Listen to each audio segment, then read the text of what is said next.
Hello and welcome to First Look Florida State Football. Tom Block along with former star safety for Florida State, Keith Jones. KJ, it's opening day, if you will.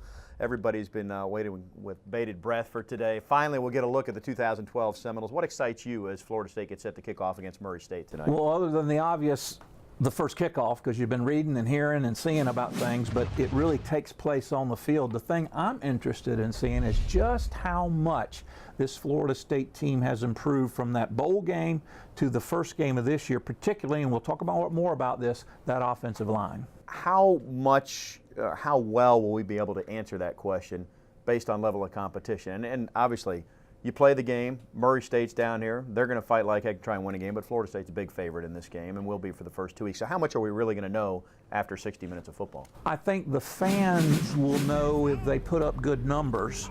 The coaching staff will not know until they review the film. Much like a golfer, this is a game in which Florida State is really playing against itself or against the things that they're wanting to accomplish, not so much against the opponent, given the fact that they are heavily favored. But once that is on tape, once they get a chance to look at that, I think the coaching staff will be able to see how much this team has progressed, regardless of what the competition is, based on what they wanted to accomplish. Florida State coming off a 9-win season a year ago that included victories against Florida, Miami, and a Champs Bowl victory over Notre Dame. 9 may not be enough this year. There's an awful lot of enthusiasm about a team that comes in ranked number 7 nationally, and they are set to kick off against Murray State later today. Keith and I will be back. We are just getting started. We will break down this evening's matchup, talk about some of the areas where Florida State wants to show improvement this year. So stay with us here on First Look Florida State Football.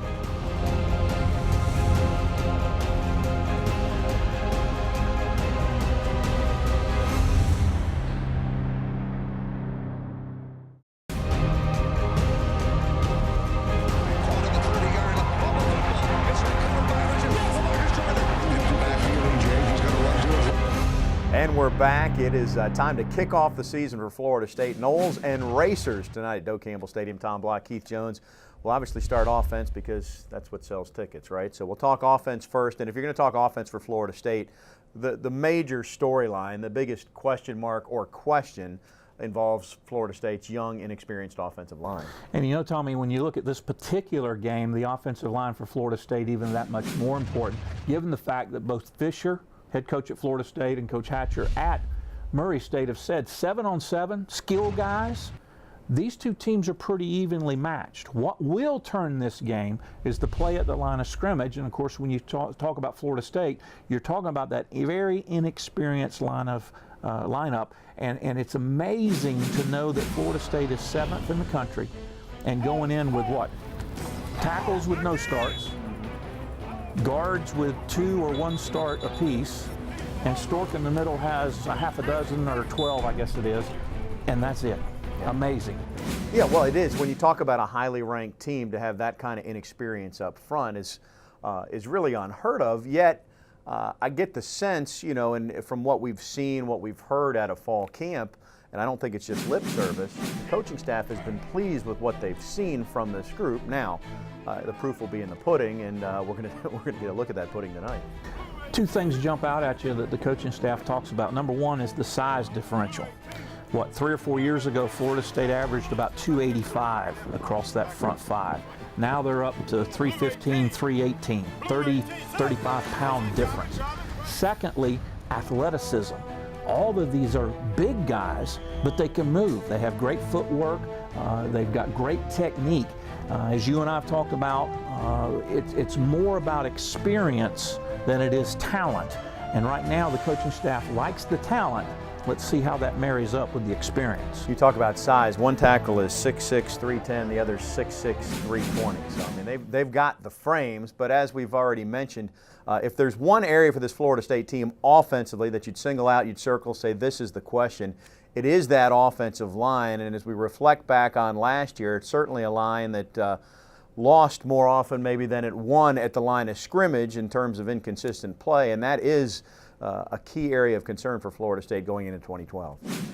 It's safe to say in 2011 the offensive line play proved to be one weakness in the Florida State attack. Injuries, inexperience, and inconsistency all affected the performance in the trenches. Continued improvement among this unit is key to the Seminole championship drive in 2012. For a guy to play consistent, you need to have the same offensive line in front of him. Because out there on the field, it's 11 guys on that field, but it's 5 guys in the trenches every single play. And if all 5 of us guys are not working together as a team, as a unit, we're not going to go anywhere as a team. Everybody doing it at the same time, doing their assignment and doing it right. So we just got to do it more often. Injuries and inexperience came to a head in the Champs Sports Bowl against Notre Dame. But what at first looked like adversity for the young Noles turned out to be a positive. We struggled at first because we had 4 offensive linemen that were freshmen. 2 of them didn't get any experience before that game. It was good for the young guys because they got to learn what it's really like, and they got thrown right in the fire at the last game of the year. And going into that second half, they scored again, and you know, we just got in there, first drive, just relaxed a little bit and scored. And after that, it was just pretty much down. It was all downhill from there. A rarity in the bowl game, obviously 4 freshmen get the start, but you know, the second half, a different story than the first half, and Florida State gets the win. How much that carries over, I don't know, but it's not insignificant. But nevertheless, Keith, so they like what they've seen in practice. They like the physical frames. They're still going to get exposed to looks that they haven't seen at this point, and the only way you can get better is you got to see that in a game. You got to see how everybody around you reacts. Murray State racers, they like to blitz. So they're going to get tested early. We know that.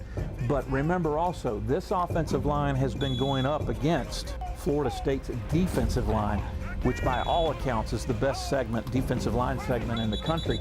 So if they're getting a push against a very good defensive line, how much has that offensive line improved from halftime at Notre Dame until kickoff against Murray State? Well, and you know, you talk about football games, the war being won in the trenches, so this is really a 2-part question. We'll have to answer one of it at a time. But if the offensive line is improved to whatever degree, certainly if it's marked improvement, it would bode well across the board. But how much will that help the running game? How much will it help E.J. Manuel? Let's start with the running game question first. Well, obviously Florida State, with its lowest production on the ground last year of any year in which Coach Fisher has been here, either as a head coach or a coordinator, that has got to improve. So obviously, as that offensive line matures, you get Chris Thompson back healthy, you've got Devontae Wilder Jr. back there, you got to look to improve on that 120, 130 yards a game. Got to get that up. Secondly, when you protect EJ, and I think this is pretty common amongst quarterbacks, when you give a quarterback protection and he feels comfortable back there, then he delivers the ball much more accurately. We all know that last year EJ was running for his life a lot of the time. You give him time, confidence to know that his offensive line is picking up anything that's coming his way. That will elevate EJ's play that much further. Jimbo Fisher had a line in the preseason, and I'll ask your opinion whether this is defending his quarterback or a true statement or a combination of both. But basically, he said it's as if I change secretaries every other week. You know, you're never on the same page. And his point was that every week there was a different lineman in there, a different receiver. I mean, a lot of guys went down. How much do you buy into that, and how much can EJ improve based on what you've seen? Offensive play, Tommy, is all about repetition and comfort level, particularly the relationship between a quarterback and a wide receiver.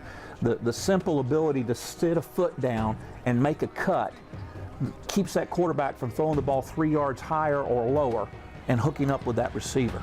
If that route is rounded off, he's going to be off. Plant that foot, be where he's supposed to be every time. The ball will get there that way every time. The analogy, I think, is a good one. Most people just don't appreciate, they don't understand, and again, particularly in the offensive line, knowing how each other reacts, knowing the calls, feeling comfortable. I don't know what else to put it like, and it sounds crazy, but it's almost like a ballet or figure skating amongst pairs. You know, you've got to have complete and total confidence, or you're going to fall down, look ugly, or get your quarterback killed.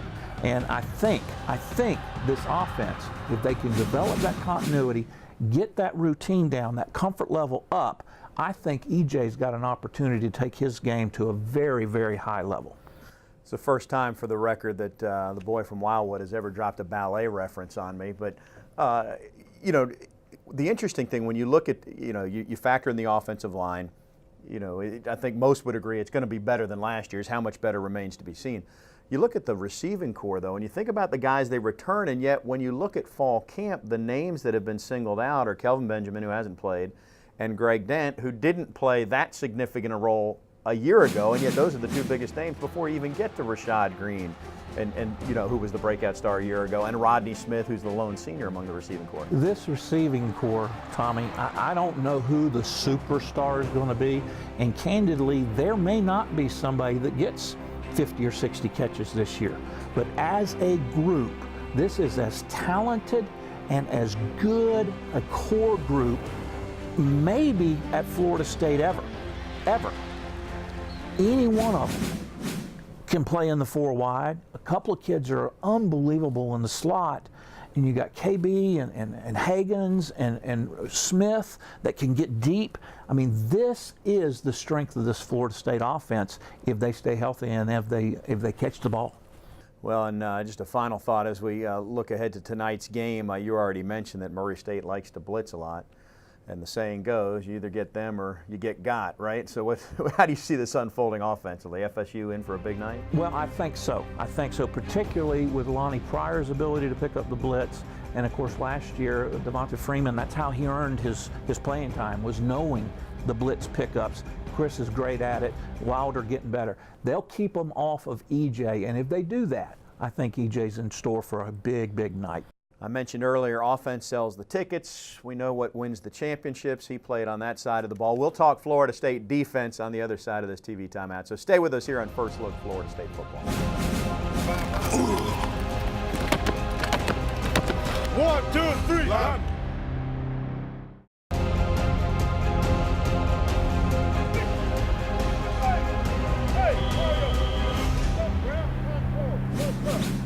Well, one of the freshmen that are on that defensive line is a very familiar name to Florida State fans, Mario Edwards. But it's Mario Edwards Jr. His father, Mario Edwards Sr., played at Florida State. We had a chance to sit down and chat with him about his expectations on the upcoming year. I'm very excited about this season. I like where our team is. I love the direction we're going. And Coach Fish and the rest of the staff have done a really good job of putting a great program back together.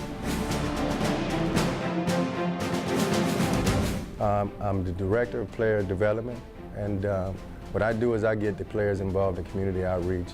It's important that we give back. You know, we have so many kids who idolize us, you know, and they need to see us in a positive light, and also to prepare them for life after football. You know, a lot of guys aren't going to play in the NFL. But they need to know how to conduct themselves and how to just do basic interviews, you know, proper table etiquette, you know, the simple things in life. And also to be a positive role model for them, because I think I've been where a lot of these guys are trying to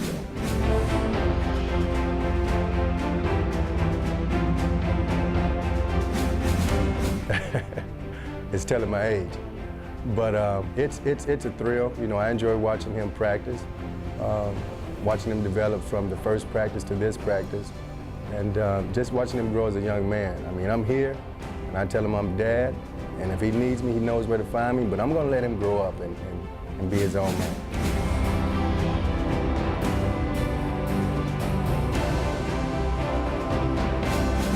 But it's really awesome. It's kind of a dream come true for me, to be able to come back and be a part of something that I helped put together. And just seeing where the program is now, and where it could be and the direction it's headed is truly, for me, amazing, you know. Well, let's not underestimate Murray State. I mean, if you look at those guys on paper, I mean, they're 7-4 last year. They have a running back who averages about 5 yards a carry, a quarterback who's returning, threw for over 3,000 yards. Offensively, you know, they average about 450 yards offensively. So they're a team that can come in and upset you if you're not prepared. Season opening Saturday for Florida State, the Noles and Murray State tonight at 6. Also Hall of Fame weekend in Tallahassee. And congratulations to the gentleman that you played for, Bobby Bowden. We all knew this day would come, but a Hall of Famer at Florida State.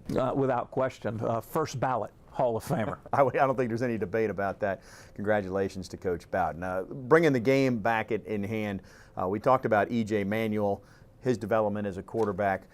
You know, if you follow college football closely, the name Chris Hatcher rings a bell to Florida State fans. He was at Valdosta State, throws the ball all over the place. He's now been at Murray State going into his 3rd year, and lo and behold, he's got a pretty good quarterback that can chuck the ball around too. He really does, and this is an offense, Murray State's offense, that had over 5,000 yards last year. Casey Brockman threw for 3,200, 25 touchdowns, just 8 or 9 interceptions. Remember, Hatcher finished up his career at Valdosta in '94, throwing for over 11,000 yards and 121 touchdowns on his own. Works his way, ends up at Kentucky. Who was his pupil at Kentucky? #1 overall pick in '99, Tim Couch. Now goes to to Murray State.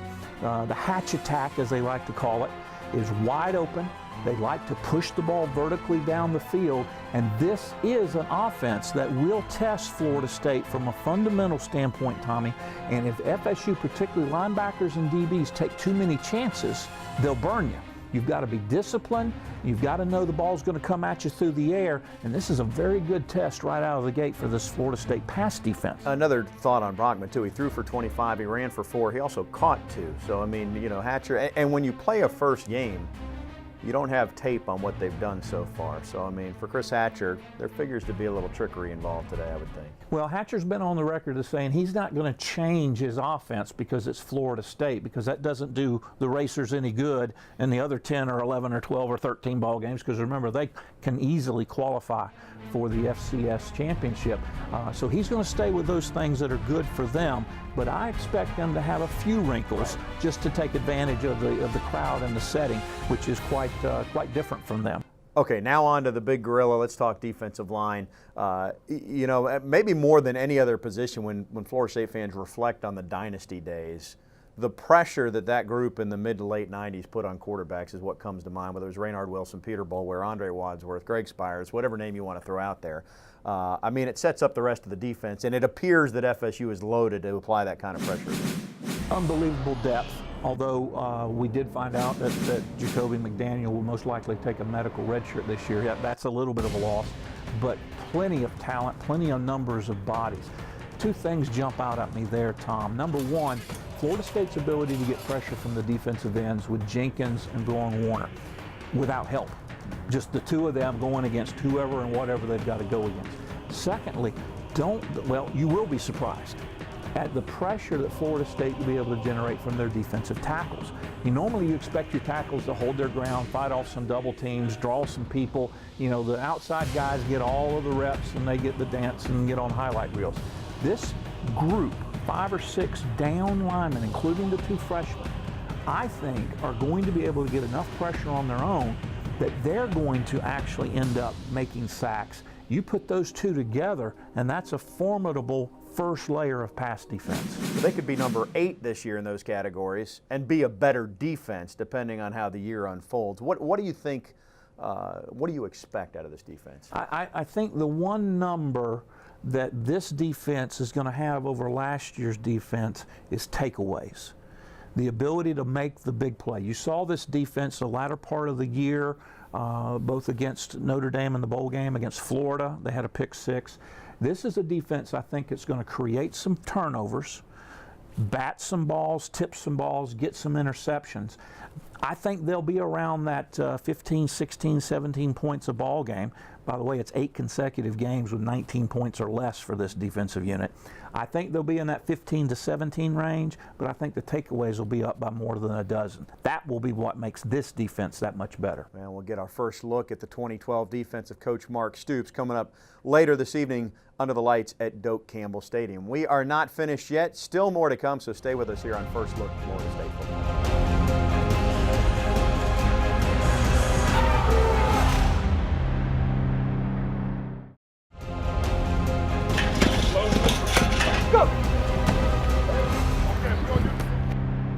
The countdown to kickoff continues. Florida State and Murray State tonight at Doak Campbell Stadium. We always save the specialists for last. And sell them short. Yeah, we don't give them their full due specialties. But Florida State, it's like people only complain when there's a problem. They don't call you to praise you. You can look at Florida State special teams in a similar fashion. I mean, Eddie Gran has done such a good job as special teams coordinator, then the units have been fundamentally sound across the board for FSU. Only change this year in the return game will be Rashad Green will be returning punts. You'll have Joyner and Wilder Jr. returning kickoffs. And of course, Dustin Hopkins will be in charge of the actual kickoff. But a new punter for Florida State. That's different this year in Casey Beatty being back there compared to the veteran Sean Powell. Murray State's a team that blocked some kicks last year. So, and you know that the jitters are going to be out there for a new punter. Especially first game, no question. Florida State will have to be very, very well schooled because, as you mentioned, Murray State had several blocked punts. And that would be the perfect thing that the racers would want to do early in the ball game. Get the crowd out, create a big play, short field for their offense, maybe score first. That's a recipe for upset, so you know they've got that in their game plan. All right, the game at hand tonight, Florida State, Murray State, it unfolds how? Florida State comes out early. Florida State scores in bunches.